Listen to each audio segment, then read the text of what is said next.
everyone, it's Tim and Marty at Perfect Shape Fitness, giving you a good workout today, focused on the back side of our body, more for the hamstring and the lower back. We're going to start by just using the stability ball today. So I'm going to ask Marty if she would by just laying down on the ground.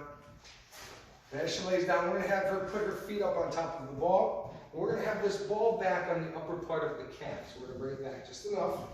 And then we're going to have her hands to her sides. We're going to ask to lift her hips up. And as she does that, she's going to then bend her knees and pull that ball back underneath her. And as she comes back, she's going to go ahead and try to keep her hips up. And if she can't, she can put her hips back down.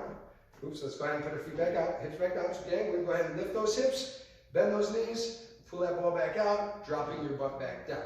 Again, it just depends on the height at which you can lift your hips is going to make the difference in that exercise.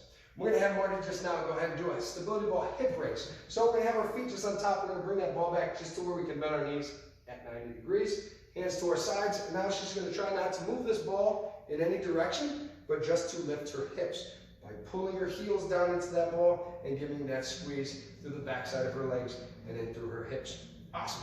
Our next exercise is going to be our reverse hyperextension. Marty's going to go ahead and flip on over. She's going to get on her belly on top of the ball with her hands down on the ground.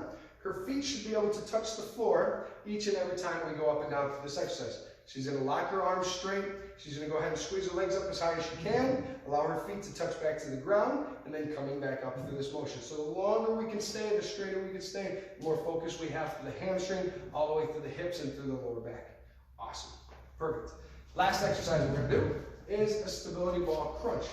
So we have Marty sitting on top of the ball. She's going to just roll it on down just a little bit, where she's laying on the small of her back. Arms are going to go across her chest.